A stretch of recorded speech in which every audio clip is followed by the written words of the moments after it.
Aloha Commanders, and welcome to Later Tonight with Dr. Iron Chef, hosted on Aloha Diz. Please be sure to follow on Twitch and subscribe on YouTube for all the latest content. Today, we discuss the new blog post from Beck of Star Trek Fleet Command. All right, Commanders, buckle up. We're diving into this mid-month patch Beck just dropped details on.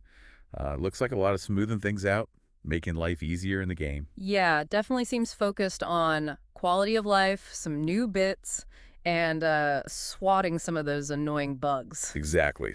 So we're giving you the quick rundown, the important stuff you need to know right now. Think of it like your essential briefing. Okay, let's start with those quality of life improvements. I think these are the things you'll probably notice day to day. First up, Wrath credits. Yeah. For the Augment Store, they've added Tradedown Bundles. Ah, right. So you can swap like epic credits for rare or uncommon for common, that kind of thing. Exactly. Gives you way more flexibility if you're swimming in one type, but really need another. No more feeling stuck with unusable credits. That's actually a pretty big deal for managing those resources, especially later on. Makes progression smoother, I bet. For sure.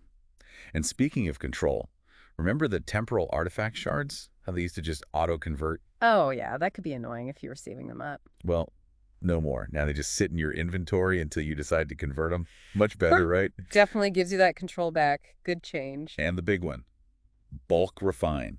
It's finally here. Yes, this was on the roadmap. So how does it work exactly? You can basically set how many bundles you want to refine per resource type. Okay. And then just hit one button per tab to refine all of them.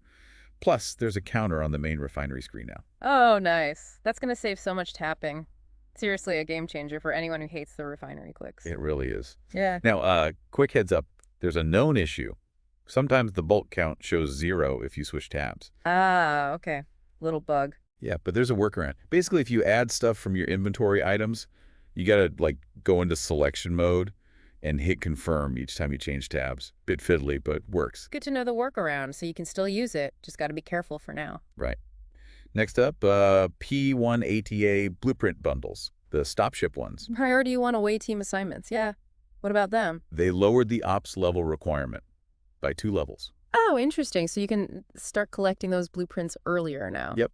Get a head start on planning for those bigger ships. That's a significant shift for progression planning, actually. Nice. And one last tweak in this section. Fleet Commander Lorca. His ability, cooldown. It's been reset back to the intended time.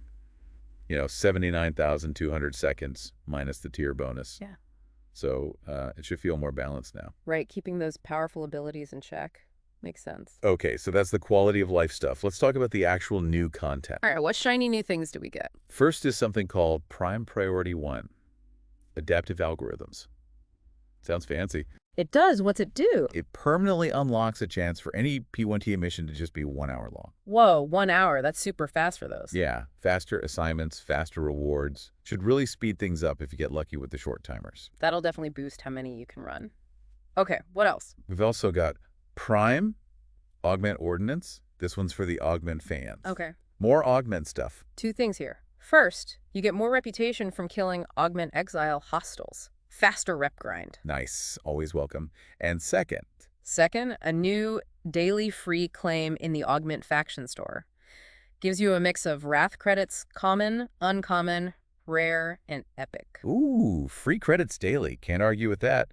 Boosts engagement with that faction too. Definitely. Okay, so beyond the new toys and the tweaks, there's also a big batch of bug fixes. Ah, the essential cleanup. Always good to see them squashing bugs. What kind of things did they fix? Well, all sorts. Like, remember sometimes fleet commanders got stuck in the later bridge slots? Yeah, that was annoying. Fixed.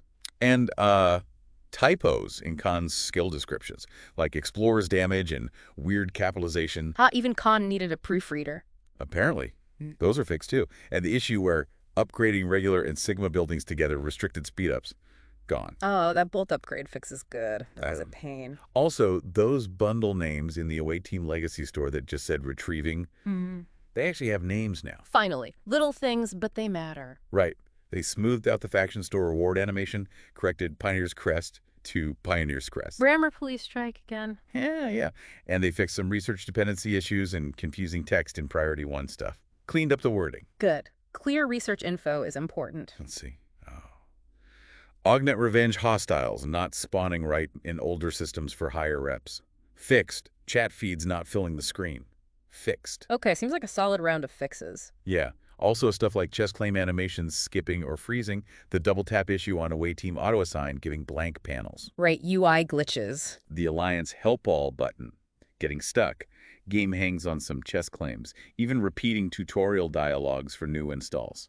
Wow, that's quite a list. Sounds like they tackled a lot of those lingering annoyances. Definitely feels like a good spring cleaning for the game's code. Smoother experience overall. Absolutely. So a mix of making daily tasks easier, some new progression boosts, and cleaning up existing problems. Seems like a solid mid-month update. Agreed. Lots of good stuff packed in there. Be sure to follow Dr. Iron Chef on Twitch and subscribe to Aloha Diz on YouTube. Mahalo for joining us.